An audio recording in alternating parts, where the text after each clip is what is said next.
Buonasera a tutti, signore e signori, grazie di essere presenti a questo prestigioso concerto. Abbiamo un qualcosa di eccezionale questa sera, un trio davvero fantastico.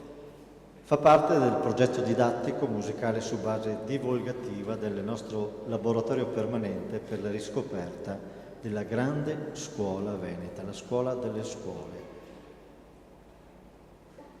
Voglio ringraziare il Comune di Villorba per la preziosa collaborazione nella persona del sindaco, l'avvocato Marco Serena e l'assessore alla cultura Eleonora Rosso, alla quale cedo immediatamente la parola.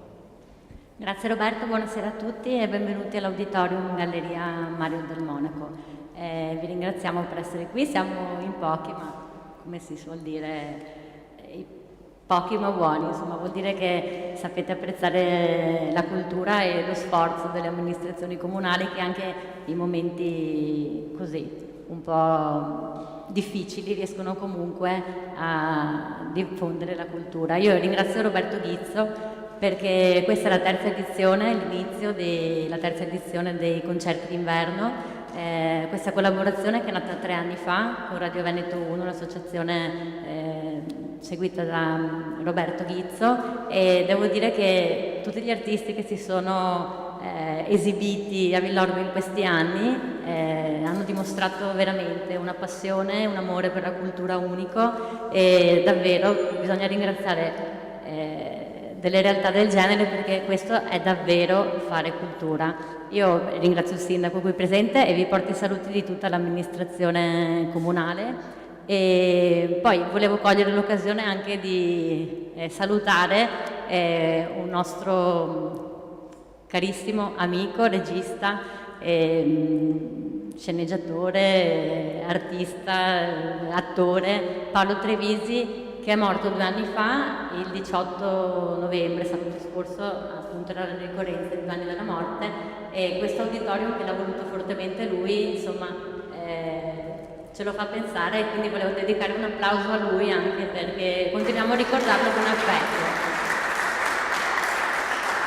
Vi passo la parola a Roberto Ghizzo che ci introdurrà questa prima serata, poi nel programma di sala, nell'ultima pagina, troverete i successivi appuntamenti musicali in anteprima, compreso il concerto di fine anno del 28 gennaio e poi i tre appuntamenti del 2018.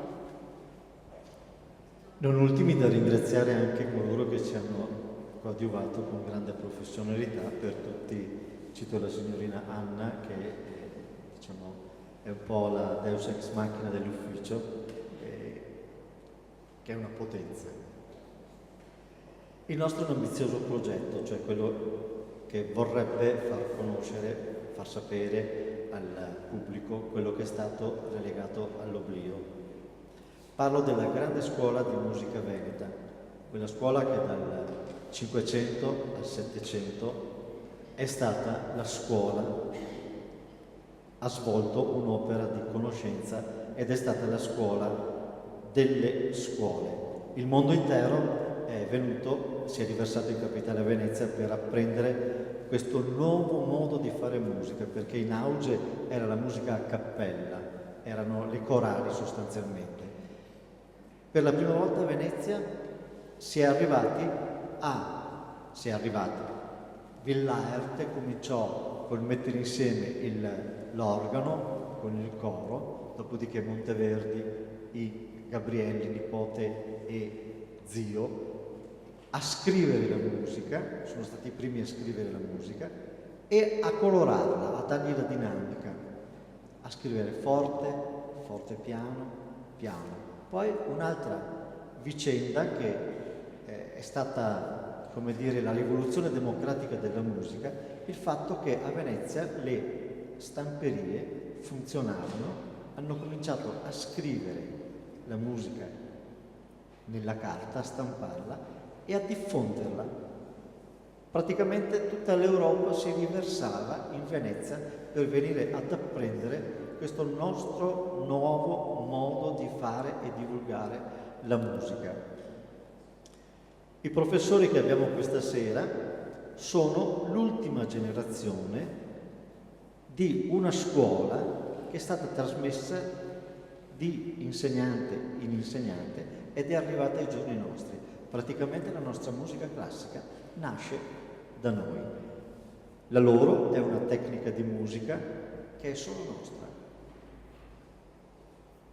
Nulla ha a che vedere con la scuola tedesca, nulla ha a che vedere con la scuola russa, nulla ha a che vedere con la scuola viennese. È la scuola, la grande scuola veneta, la scuola delle scuole che merita di essere riposizionata nel posto che gli è proprio, che ha nella storia, il numero uno. Ecco con noi il professor Carlo Lazzari al violino, il professor Silvestro Favaro alla viola ed il professor Walter Favaro al pianoforte.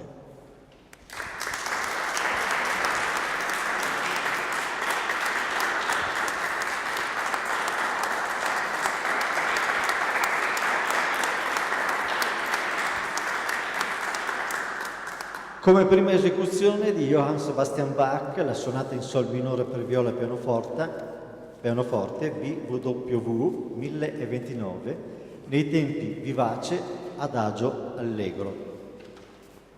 Al suo tempo il violoncello era già in uso generale, come anche la famiglia delle viole trovava luogo nelle opere della fine Seicento e sui primi del Settecento. Bach scrisse qualche parte per violoncello piccolo con suoni acuti, e la storia insegna che inventò la viola pomposa, a quanto consta, costruita proprio nel 1720, l'anno probabile di questa sonata. Ragionevole quindi indurla negli anni di permanenza di Köthen, 1719-1723, quando le condizioni presso il principe Anhalt-Köthen erano senza obblighi precisi di servizio d'organo, di formazioni e istituzioni corali, sostanzialmente come propiziato dall'evoluzione, rivoluzione dettata appunto dalla grande scuola di musica veneta, quando il genere più gradito e sentito stava evolvendo presso la musica da camera.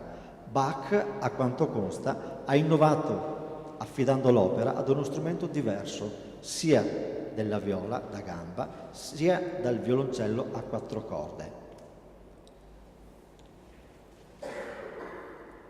Buon ascolto.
Esecuzione davvero di grande pregio. È ora la volta di Wolfgang Amadeus Mozart nella sonata in Do maggiore KV 296 per violino e pianoforte, nei tempi allegro vivace, andante sostenuto, rondò e allegro. Scritta nel marzo del 1778 e dedicata alla quindicenne allieva Thérèse Pierron, la sonata K296 è inserita in un gruppo di lavori, le cosiddette sonate di Mannheim K301 e 306, che Wolfgang Amadeus Mozart definisce duetti di pianoforte e violino. La stessa denominazione chiarisce la precisa finalità delle composizioni, posteriori alle giovanili sonate per pianoforte con violino ad libitum K6-7, e ideate nell'intento di affidare ai due strumenti una funzione più decisamente concertante. Ciò che in particolare dovette influenzare Mozart fu senza dubbio la nuova e dinamica concezione che si ascrive al violino, non più limitato ad interventi imitativi o relegato a passivo subordine, ma affiancato con misura al pianoforte in un calibrato alternarsi di entrate e di tagli tipicamente solistico. E al violino infatti è concesso un giusto risalto in ciascuno dei tre movimenti della K296, dal vibrante allegro vivace, che non è immune da una certa essenza mondano-virtuosistica, pur sempre attenuata dalla costante freschezza inventiva, sull'andante sostenuto, che evidenzia precisi richiami, un'aria di Johann Sebastian Christian Bach, vivificandosi tuttavia in una ricca gamma di audaci modulazioni fino al rondò conclusivo, che rivela un'intensità espressiva non inferiore ai rondò di alcune sonate pianistiche mozartiane. Un'opera, realizzazione cameristica di pregio e di sicura validità, a suo tempo ribadita dal lusinghiero giudizio, rara evenienza per il più che bistrattato Mozart di quei tempi. Ecco con noi il maestro Carlo Lazzari e il maestro Walter Favero.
È la volta ora di Wolfgang Amadeus Mozart del duetto numero 1 in Sol maggiore K423 per violino e viola.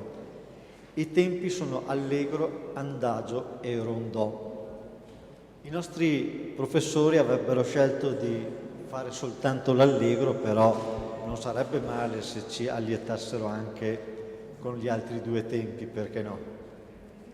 Il duo in Sol maggiore K423 per violino e viola, composto nell'estate del 1783 a Salisburgo con il duo il K424 per gli stessi strumenti. L'incarico di scrivergli era stato dato dall'arcivescovo Geronimo a Michael Haydn, ma per ragioni di salute questi non aveva potuto mantenere l'impegno e pregò Mozart di occuparsene. Sono 2 pagine di breve respiro e abbastanza indicativi per comprendere lo stile mozartiano, specie per la scrittura della parte per il violino puntata su effetti di festosa musicalità. La scrittura dell'adagio del duo K423 rievoca quella del divertimento per 3 strumenti ad arco scritto da Mozart nel 1788.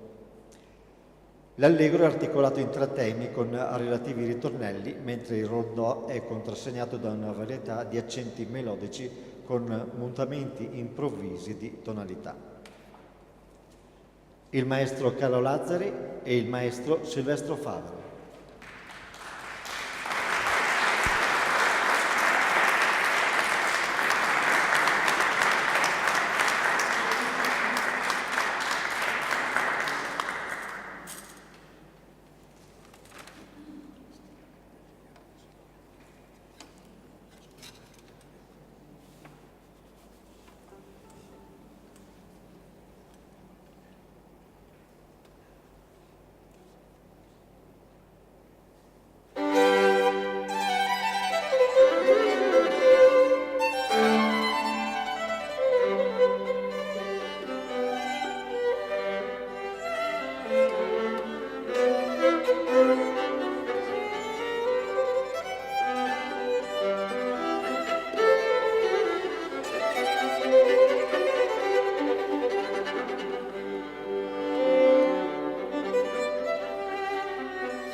Eccoci quindi all'ultimo pezzo in programma per questa sera di Wolfgang Amadeus Mozart, il trio in Mi bemolle maggiore K498, trio dei birilli per violino, viola e pianoforte, nei tempi andante, minuetto, rondò e allegretto. Scritta per clarinetto, lo stesso Mozart la adattò anche in versione per violino. Al tempo era consuetudine scrivere pezzi adattabili per diversi strumenti. Il trio in Mi bemolle per pianoforte, clarinetto e viola KV 498 fu incluso da Mozart nel suo catalogo personale il 5 agosto 1886. La leggenda racconta che il brano sarebbe stato composto da Mozart nel corso di una partita a birilli, da qui il soprannome appunto di Trio dei Birilli. Ben noto in quel periodo, il più grande calcio nel sedere nella storia della musica, ricevuto appunto da Mozart dal conte Arco, segretario particolare dell'arcivescovo di Salisburgo Collaredo. Pare appunto che dopo quell'episodio Mozart non abbia più messo piede a Salisburgo. Per favorire la diffusione editoriale del lavoro, la prima edizione a stampa prevedeva anche l'impiego del violino. La successione di 3 movimenti fa trovare in prima posizione un andante dal carattere di serenata, formalmente tripartito, quasi più simile ad un rondò, che si basa sulle trasformazioni espressive attribuite al motivo principale. Seguono un minuetto che ha dei giochi di imitazione cromatici del trio, i suoi movimenti più seducenti, e un rondò conclusivo di espansiva eloquenza melodica con dominanze dalle nervose terzine della viola. I maestri Carlo Lazzari, Walter Favero e Silvestro Favero.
bis di Handel, una passacaglia della rielaborazione del violinista Halvorsen del Novecento, una rivisitazione del barocco in pratica.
bis, una canzone d'amore spagnola.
Ebbene, mi permetto di chiudere con questo aggeggio in mano.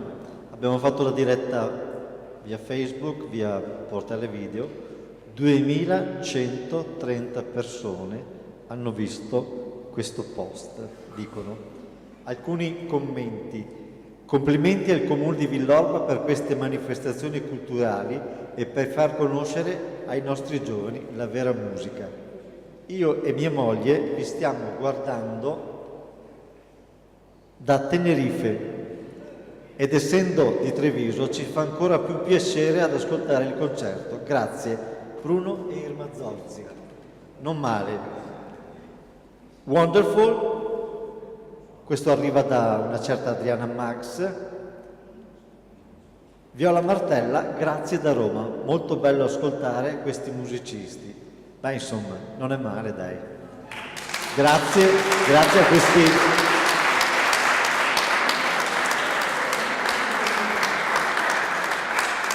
Grazie a questi grandi maestri. Vorrei invitare ancora per un applauso Silvestro Favaro, Walter Favaro e il professor Carlo Laggio.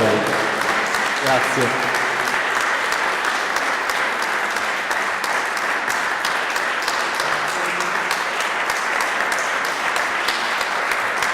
Vorrei anche invitare il sindaco di Villorba e l'assessore alla cultura, perché un applauso lo meritano anche loro.